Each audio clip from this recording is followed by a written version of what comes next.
अग्निर्ज्योतिर्रः शुक्लः षण्मासा उत्तरायणम् तत्र प्रयाता गच्छन्ति ब्रह्म ब्रह्मविदो जनाः धूमो रात्रिस्तथा कृष्णः षण्मासा दक्षिणायनम् तत्र चान्द्रमसं ज्योतिः योगी प्राप्य निवर्तते योगी प्राप्य निवर्तते।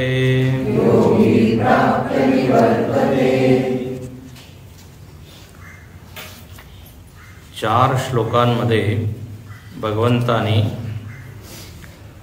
दोन प्रकारची जी गती आहे त्याचं वर्णन केलं। श्लोक क्रमांक 23, 24, 25 आणि 26 आपण वाचू।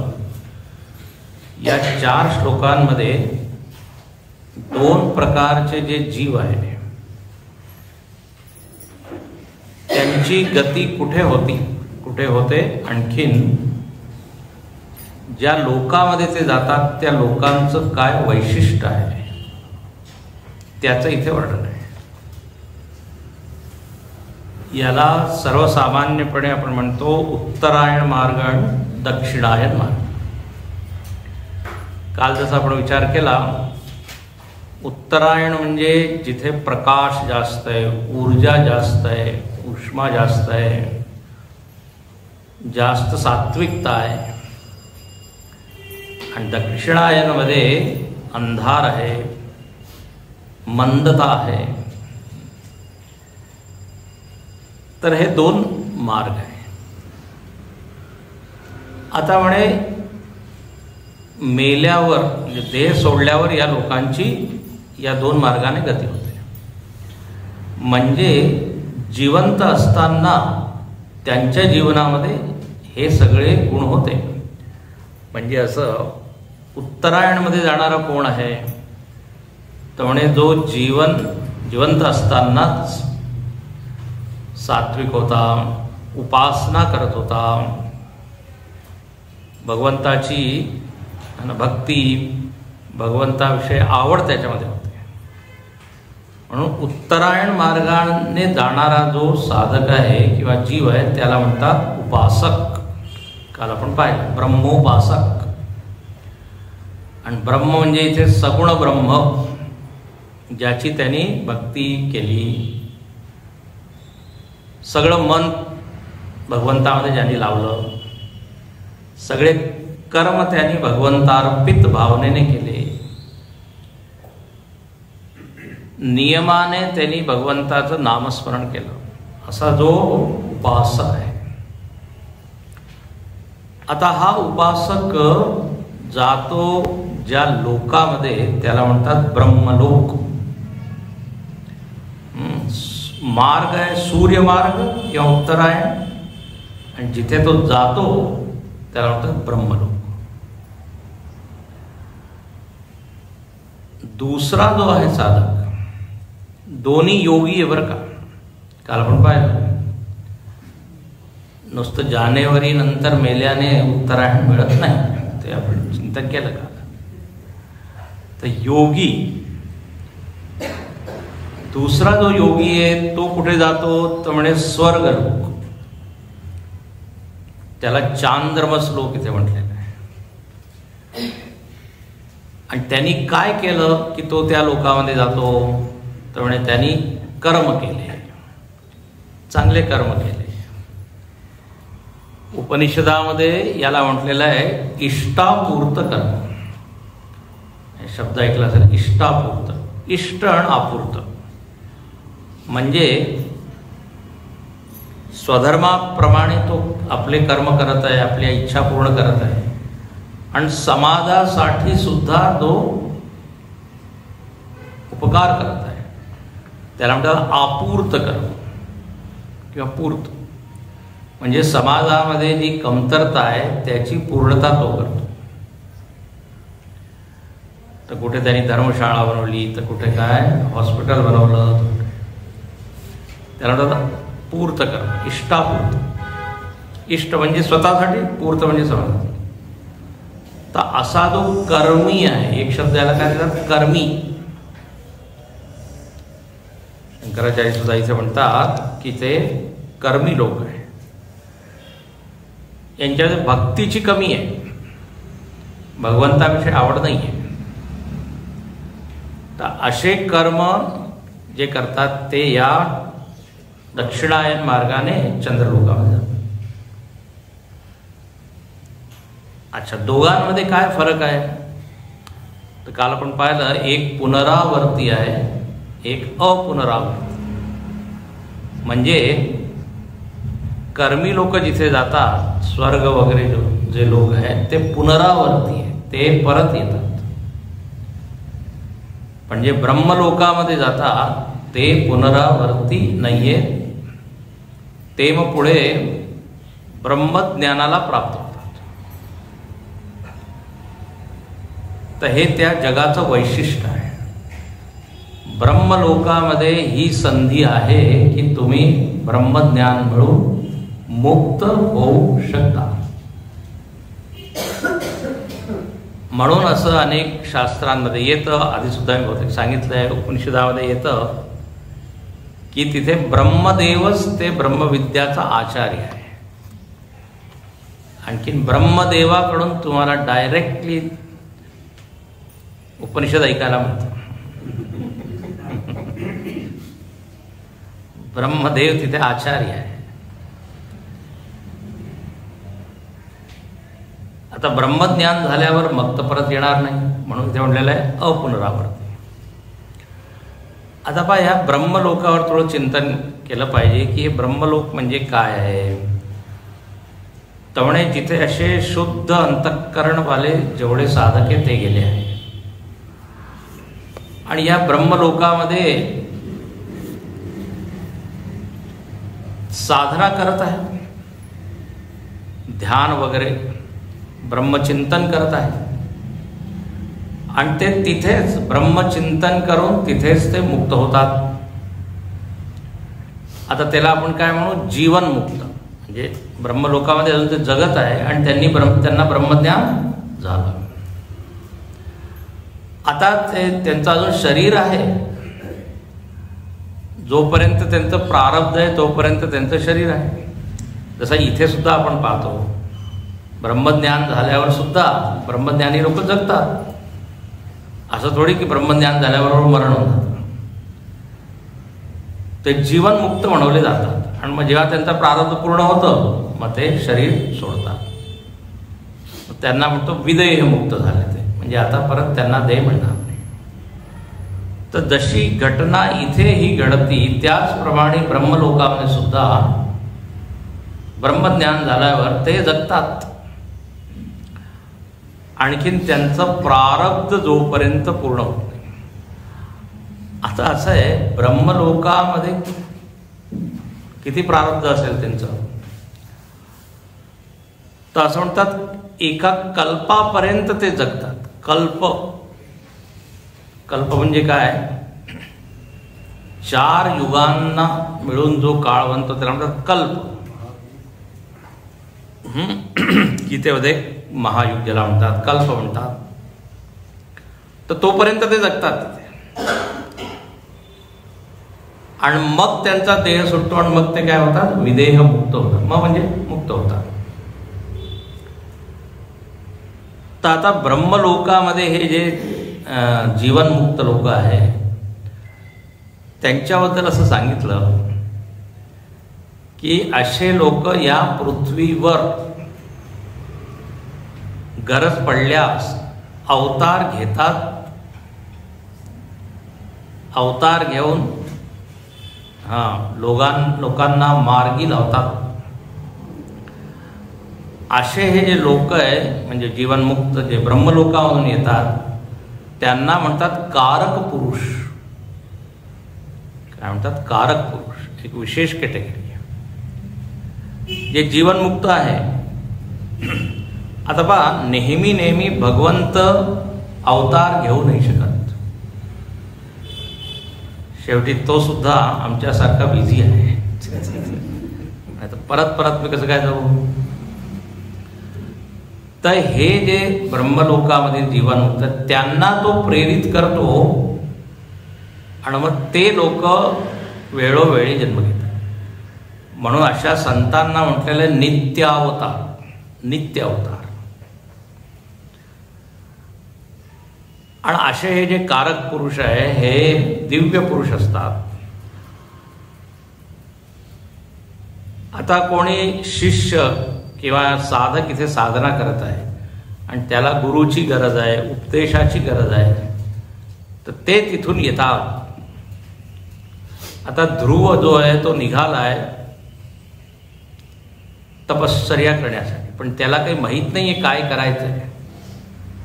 तर नारदांना प्रेरणा दिली भगवंतांनी, तुम्ही जा आणखीन त्याला काय करा, तुम्ही प्रेरित मार्ग द्या.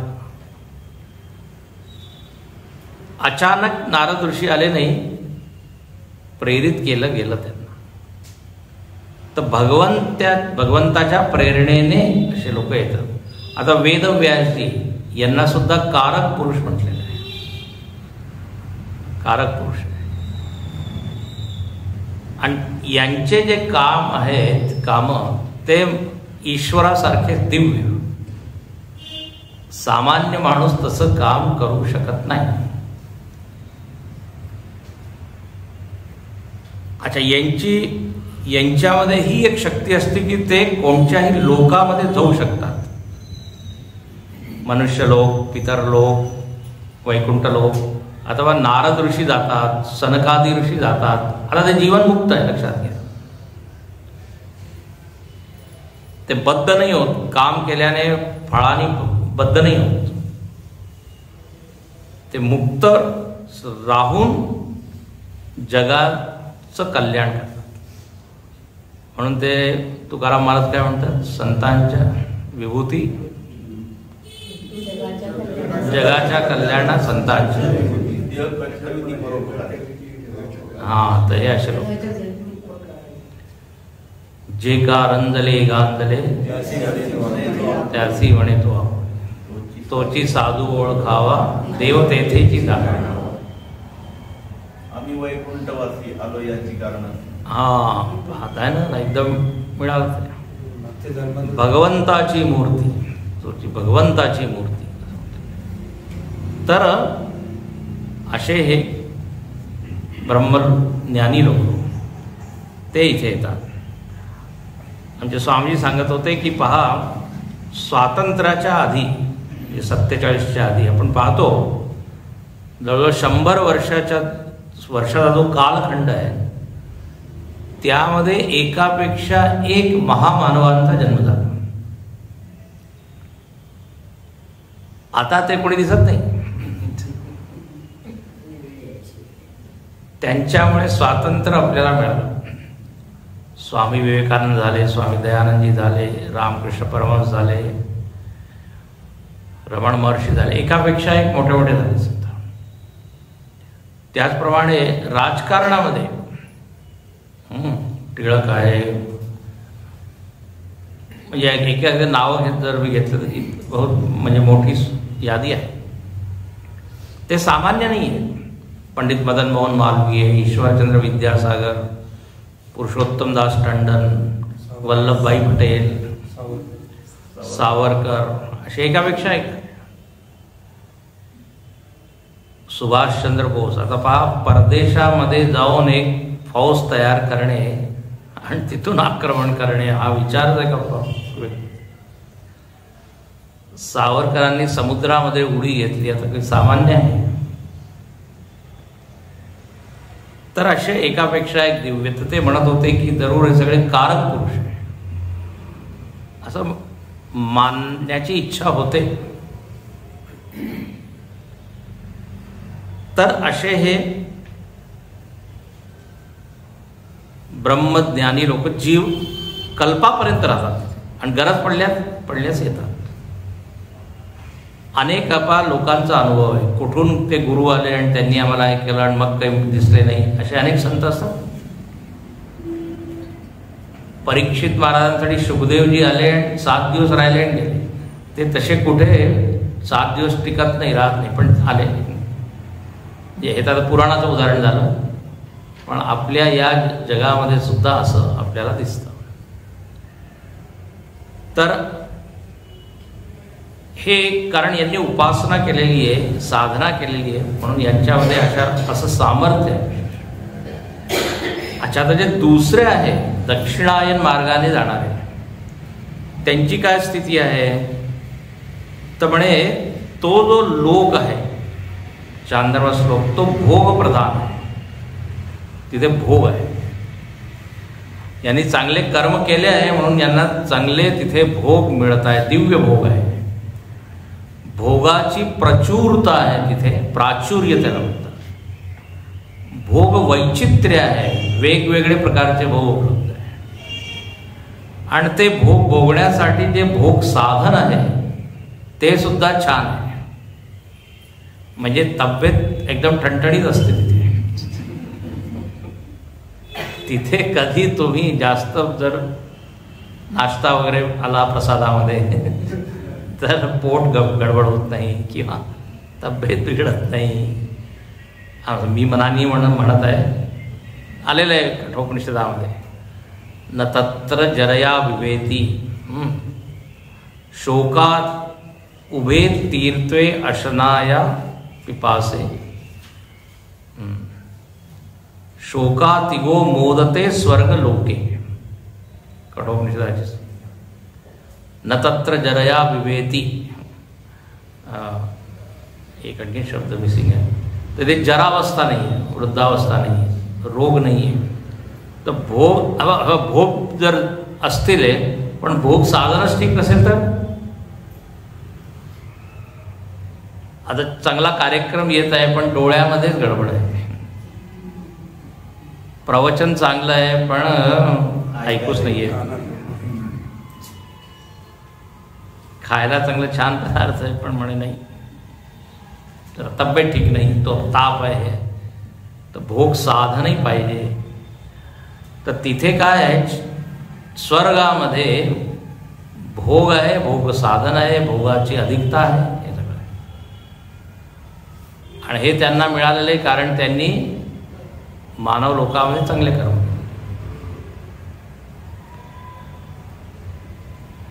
असं म्हणतात. मग तिथे भोग त्यांचे पूर्ण झाल्यावर मग ते क्षीणे पुण्य मर्त्यलोकम विशद.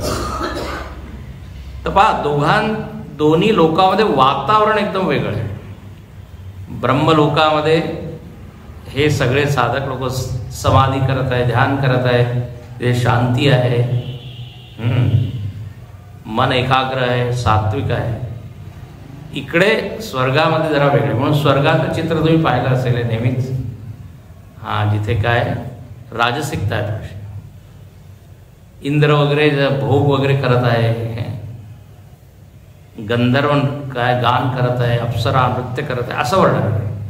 तिथे असं कधी नाही पाहिलं की तुम्ही इंद्र जो ध्यान करत आहे. तिथे कामदेव आहे, वेगवेगळी देवता आहे. तर या प्रकारे हे 2 लोक आहे, 2 मार्ग. आता जेव्हा असं म्हणतात कर्म, तिथे भोग वैचित्र्य आहे वेगवेगळं. का? कारण कर्म वैचित्र्य आहे. हे सगळेजण समाजामध्ये कर्म करतात, एकसारखे करत नाही. सत्कर्मामध्ये सुद्धा भेद आहे ना, सगळं एकसारखं थोडी समाजकार्य करतात. तर ज्याचं जसं कर्म आहे त्याप्रमाणे तिथे त्याला भोग मिळतो. भोग वैचित्र, भोगमध्ये विचित्रता काय? कारण कर्मामध्ये विचित्रता आहे. विचित्रता म्हणजे विविधता. हिंदी मराठीवाला विचित्रता नाही, विचित्र बोलत विचित्र. विचित्रमध्ये वैविध्य, व्हेरायटी. इथे वेगवेगळे प्रकारचे कर्म करत आहे लोक. कोणी अन्नदान करत आहे, कोणी वस्त्रदान करत आहे, कोणी हॉस्पिटल उघडत आहे.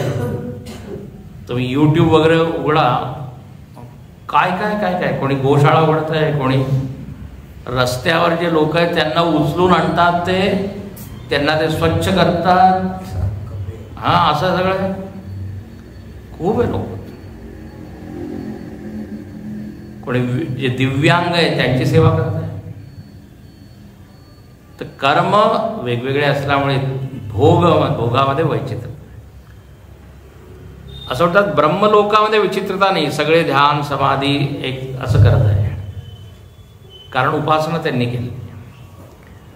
तर याप्रमाणे या 2 मार्गांचं वर्णन इथे झालं.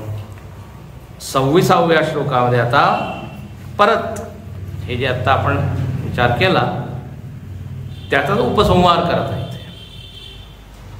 की हे 2 प्रकारचे मार्ग आहे, हे शाश्वत मार्ग आहे, नेहमीच राहणारे आहे. म्हणून पहा, शुक्ल कृष्णे गती हेते जगत शाश्वते मते एकया यात्यनावृत्तिम् अन्यया वर्तते पुनः शुक्ल कृष्णे गति हेते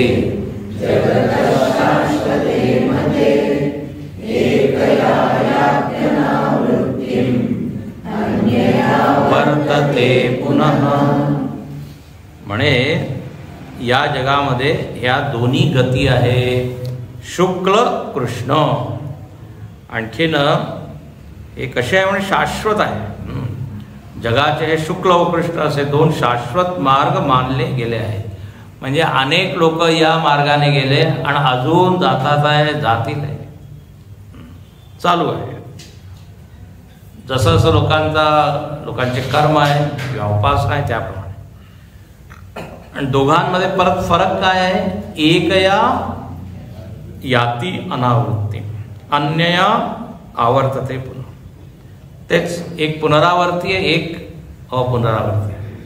एकाने तुम्ही ब्रह्मज्ञान प्राप्त करून मुक्त होऊ शकता, दुसऱ्यामध्ये परत आहे.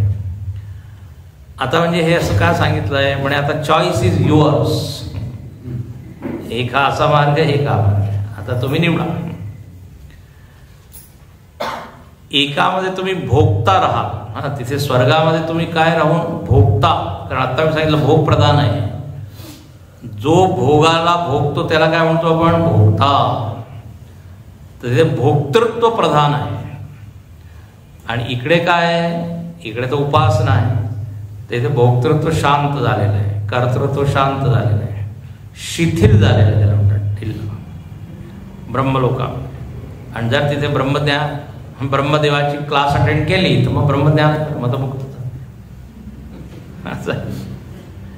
तर असे हे 2 मार्ग. इथे नवीन काही नाही सांगितलं आहे, फक्त दोघांचे नावं इथे परत सांगितलं. एक शुक्ल मार्ग आहे, कृष्ण. शंकराचार्य म्हणतात शुक्लाच कृष्णाच शुक्ल कृष्णे ज्ञान प्रकाशकत्वात शुक्ला. ज्ञानाचा प्रकाश असल्या कारणाने, त्वात मी तुम्हाला सांगितलं ना, त्वात म्हणजे कारण सांगितलं, याच्यामुळे 2-3 दिवस आधी सांगितलं त्वात.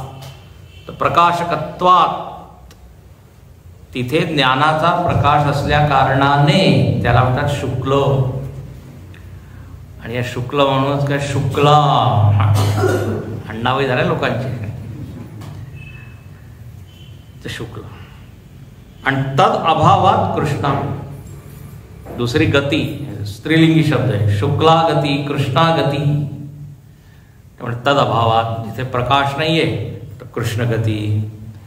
तर याप्रमाणे गती जगत इति अधिकृतानां ज्ञान कर्मणोः. ज्ञान म्हणजे उपासना, कर्म म्हणजे कर्म. 2 प्रकारचे अधिकारी आहे. उपासक अधिकारी आहे कशासाठी? ब्रह्मलोकासाठी. अधिकारी म्हणजे योग्य. सर्वस्य एव एते गती संभवतः. यांची गती, या 2 प्रकारच्या गतीच या जगामध्ये शक्य आहे.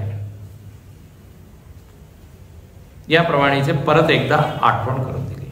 आणि आता इथे म्हणतात की जो कोणी या दोन्ही मार्गाला जाणतो तो मोहित होत नाही.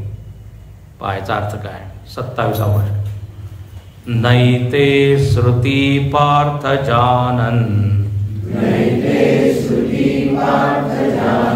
योगी मुह्यति कश्चन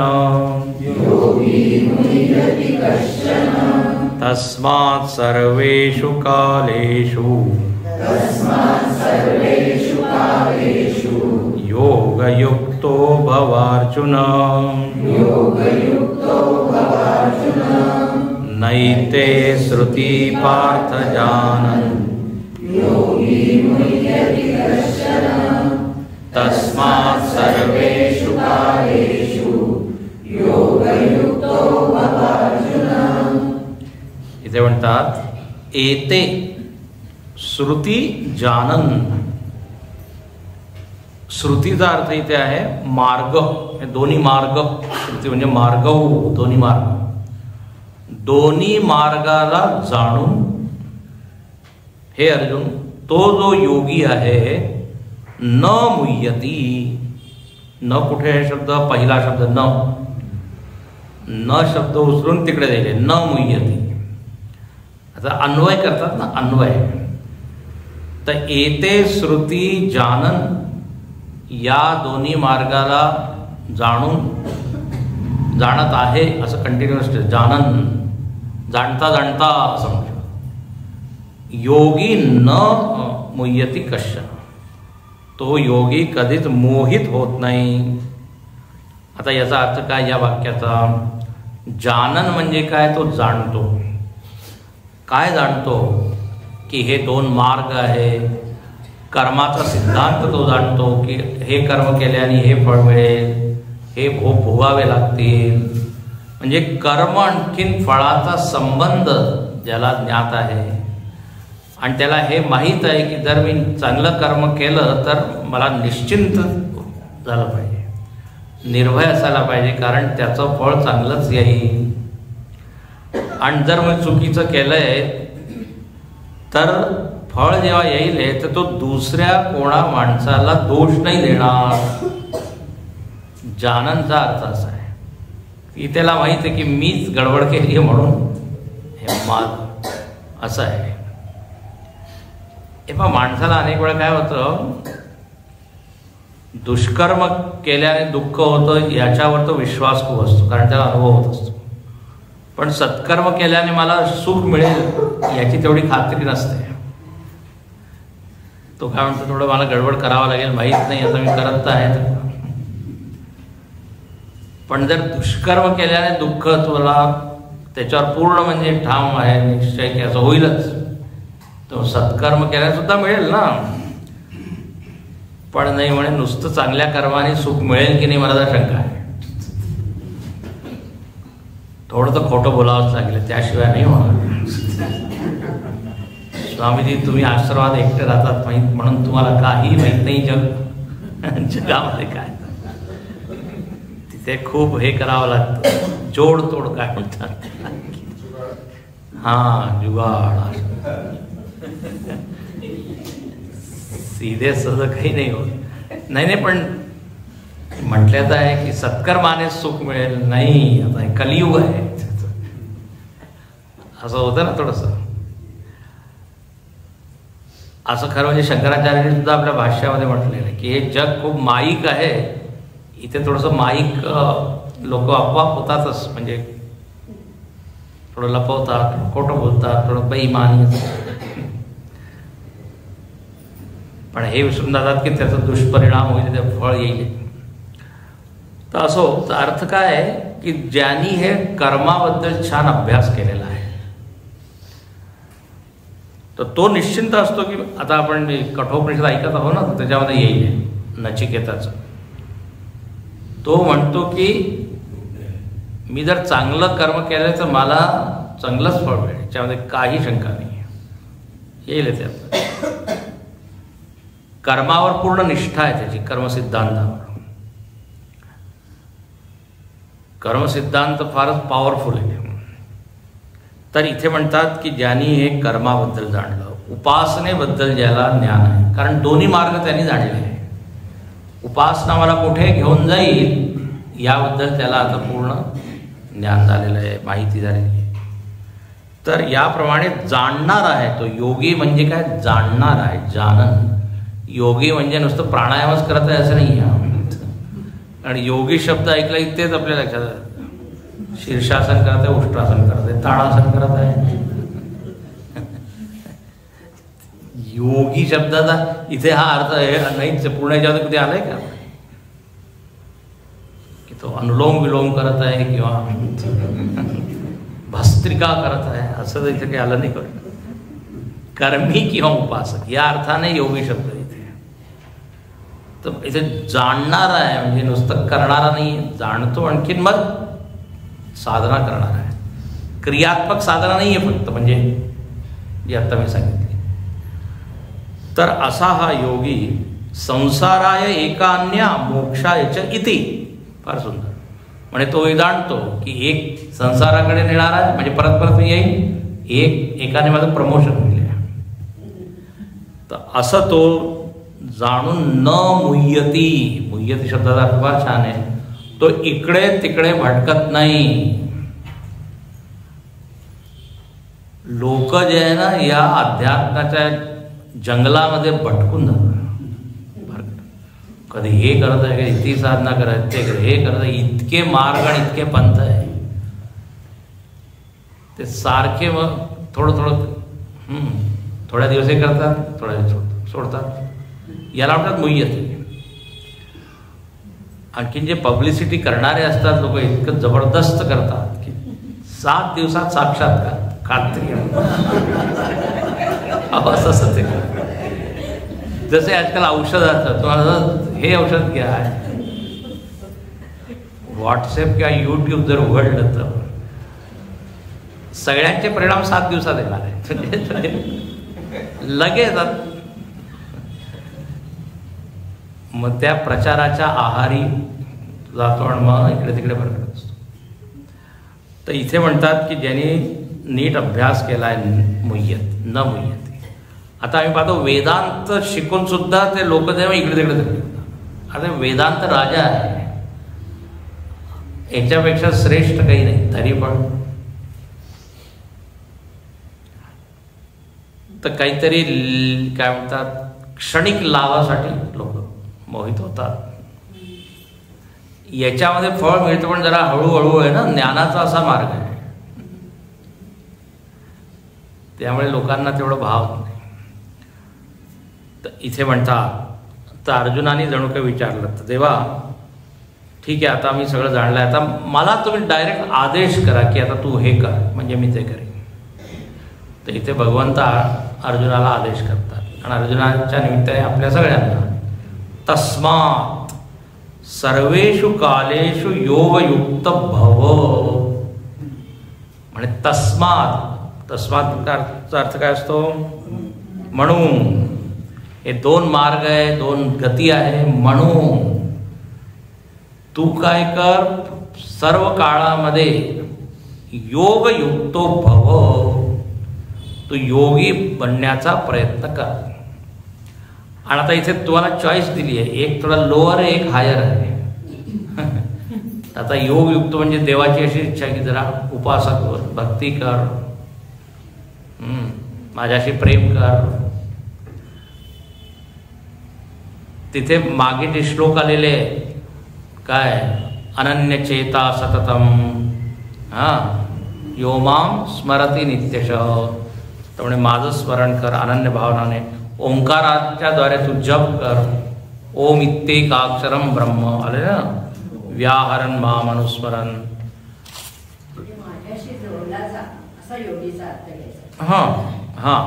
तर उपासनाच्या द्वारे हेच होतं. उपासनाच्या द्वारे आपण देवाशी जोडलो जातो ना. योग शब्दाचा म्हणजे सामान्य अर्थ जोडणे. आता कोणाशी जोडत आहात? कोणी सत्कर्माशी जोडत आहे म्हणून योगी, कोणी इतर जे साधना करत त्याच्याशी जोडत आहे म्हणून तो सुद्धा योगी. सगळेच योगी आहे. पण इथे मुख्यतः म्हणतात दोघांचं वर्णन आहे, कर्मी आणि उपासक. कर्मी सत्कर्माशी जुळलेला आहे म्हणून तो योगी, तो भोगी तर नाही आहे. तर अजून त्या सत्कर्मामध्ये तू जर भगवंताला एड केलं तर ते अजून त्याचं सौंदर्य वाढेल. त्याला म्हणतात उपासक, भक्त. तर सर्वेषु कालेषु योगयुक्त भव. इथे म्हणून योगयुक्त शब्दाचा अर्थ केला आहे समाहित भव. समाहित म्हणजे शांत होऊन ध्यान कर देवाचा. इथे योगाचा वर्ण योगयुक्तचा हा शब्द अर्थ आहे, समाहित हो. आपण म्हणतो भव म्हणजे काय, हो हो, दीर्घायु भव, चिरंजीव भव. तर इथे आशीर्वाद दिला योगयुक्त भव. याप्रमाणे हा जो विषय इथे पूर्ण झाला. आता इथे शेवटी देव म्हणतात, उपसंहाराचा हा श्लोक आहे, आणि म्हणतात की जर तू उपासना छान केली, माझ्याशी तू जुडला, तर मग तू माझ्याशी एक रूप होऊन जाईल. म्हणून तू प्रयत्न कर. म्हणजे जर आता आपण क्रम आहे, जर पापी आहे तर काय सत्कर्मी बन, किंवा आळशी आहे तर कर्मी बन, कर्मी आहे तेव्हा भक्त बन, आणि जर भक्त झाला तर मग तू ज्ञानी बन. आता मी सांगितलं ब्रह्मलोकामध्ये ब्रह्मज्ञान मिळवून मुक्त हो. आता ब्रह्मलोकात जायची गरज नाहीये, इथे तुम्ही काल जर सांगितलं मी इथेच आपण मिळवू शकतो. तर पहा इथे वेदेषु यज्ञेषु तपस्सु चैव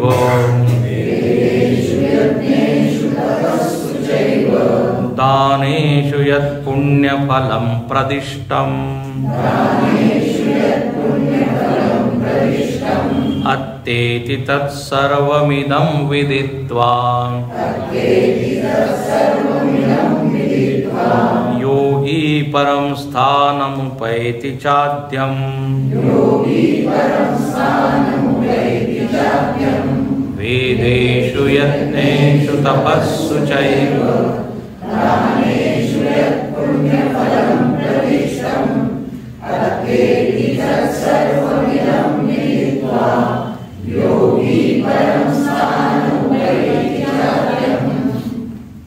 इथे म्हणतात की पहा इतक्या सारा साधनांचा इथे एका शब्दामध्ये उल्लेख केला आहे.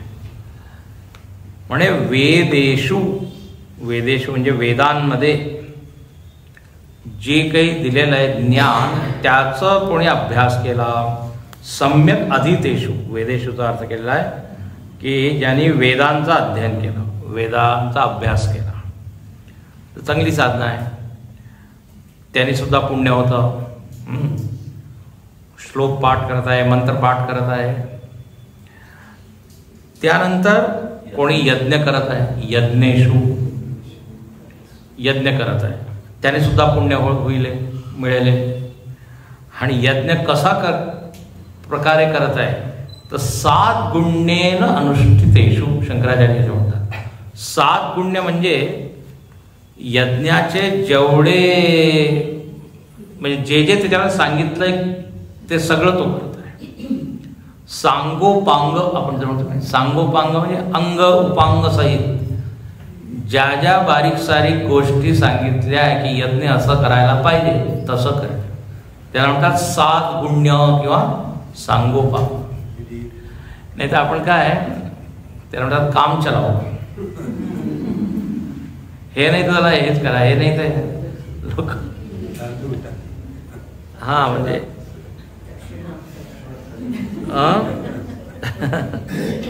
काही नसेल की अक्षर पाणीच देऊन द्या. म्हणजे तिथे काही दूध वगैरे टाकायचं पाण्याने आपण करतो ना आता अभिषेक वगैरे अनेक. तर 7 पुण्य म्हणजे नाही, जे आहे तेच करायचं.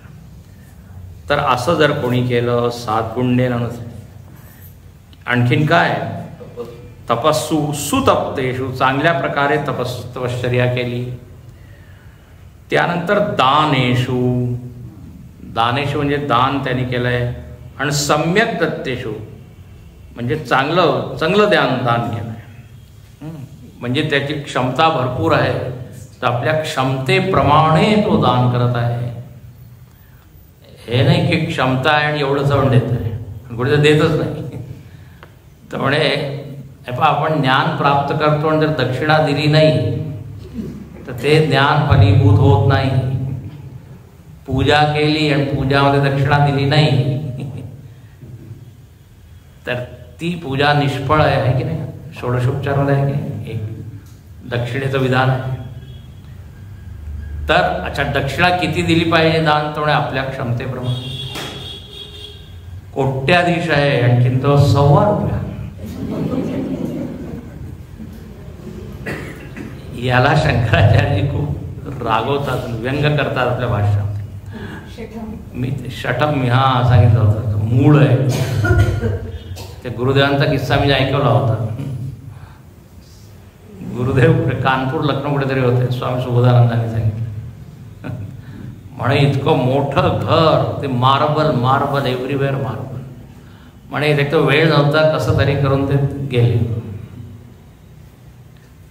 सगळं काही झालं, दक्षिणा दिली. आता त्यांनी आपलं पाकिट ठेवलं घरी. आश्रमात आले, उघडलं, काहीतरी 100-500 रुपये किती होते. गुरुदेव म्हणाले, this marble man, he thinks that I go for eating to his house. म्हणे जेव्हा मी जातो तर मी पूर्ण संस्थेला रिपीट हे करतो, प्रतिनिधी.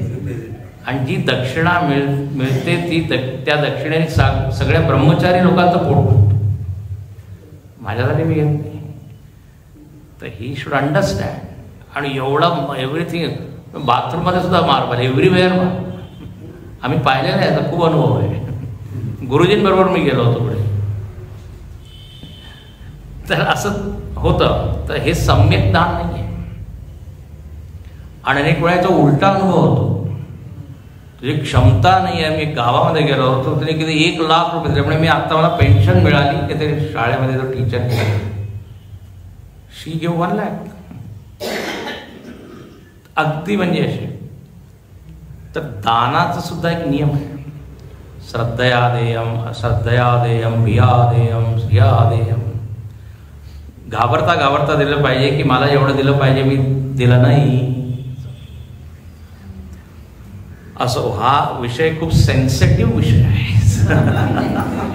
पैसा म्हणजे खूपच संवेदनशील आहे ना. अशा लोकांना मुळीच आवडत नाही. अध्यात्मामध्ये जर पैशाची तुम्ही फक्त ज्ञान द्या, आम्ही काय देऊ ते तुम्ही कसं, ते डोंट लाईक. फुकटामध्ये अध्यात्म. बाकी सगळीकडे हे पहा, लोक हॉटेल वगैरे मध्ये जातात, टिप्स देतात, म्हणजे किती देतात आणि कधी विचारत नाही काय त्याचा भाव हे ते. पण दुसऱ्या इथे पैसा खर्च करण्यात काही विचार नसतो. पण अध्यात्म सगळ्यांचंच आहे असं नाही मी म्हणत आहे. This rule apply to some people, म्हणजे काही लोकांना. तर इथे जे म्हटलेलं आहे ना, दानेषु, तर म्हणतात की सम्यक दानेषु, ज्यांनी हे केलं. आणि याच्यामुळे काय होईल? पुण्यफलम, पुण्य मिळेल. हे सगळे जे साधना, वेद, वेदाध्ययन, यज्ञ, तप, दान. पण आता महत्वाचा मुद्दा असा की अत्तेति तत्सर्वमिदं विदित्वा योगी, जो योगी बनला आहे आणि योग साधना करत आहे, म्हणजे आत्ता या साधनाच्या सांगितल्या, तर तो या सगळ्यांचं अतिक्रमण करतो. म्हणजे हे जे पुण्य मिळेल याच्यापेक्षा मोठं फळ त्याला या ध्यान, भजन, साधना केल्या. अत्तेति तत्सर्वमिदं विदित्वा योगी परम स्थानम उपैति, परम स्थान त्याला मिळेल. परमस्थान म्हणजे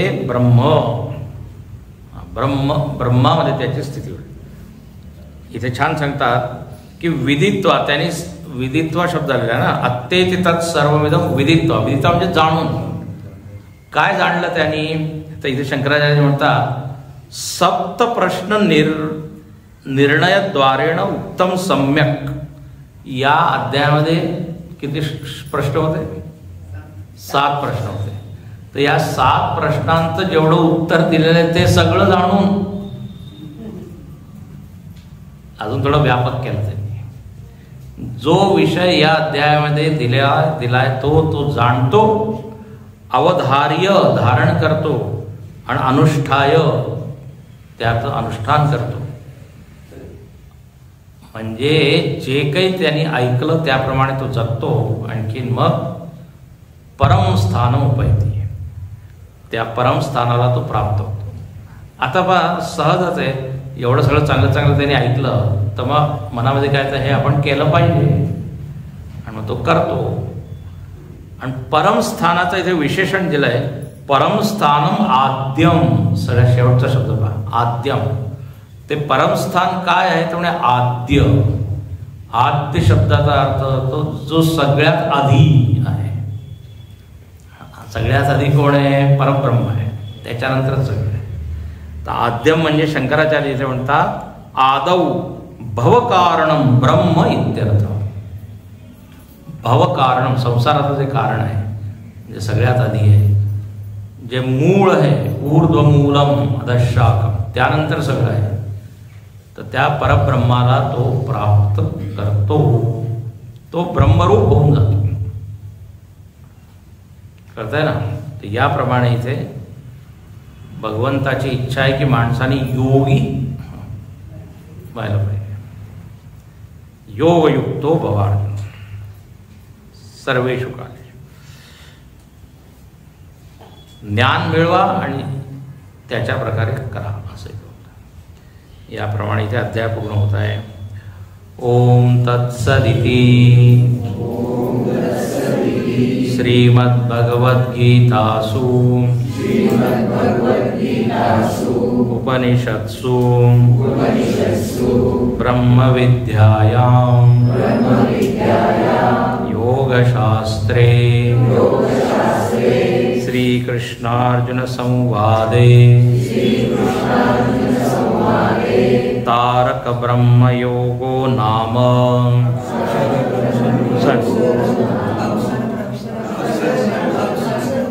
तेच मी सांगत होतो. तारक ब्रह्मयोगो नाम अष्टमोऽध्यायः. या अध्यायाचे 2 नाव आहे, एक अक्षर ब्रह्मयोग आणि तारक ब्रह्मयोग. तारक ब्रह्म म्हणजे काय? तर जो प्रणव आहे ना, ओंकार, त्याला म्हणतात तारक. इथे या अध्यायामध्ये आलेले ना ओम इत्येकाक्षरम ब्रह्म व्याहरण मा मनुस्मरण, तर ओंकाराला तारक म्हटलेलं आहे. नंतर गोस्वामी तुलसीदासजी वगैरे इतर जे भक्त झाले त्यांनी श्रीराम जय राम जय जय राम याला सुद्धा तारक मंत्र म्हटलं. राम नाम तारकम सदा भजोरे असे भजन आहे. पण इथे तारक वैदिक साहित्यामध्ये तारक ब्रह्म म्हणजे प्रणव, तर त्याचं वर्ण असल्या कारणाने तारक ब्रह्म.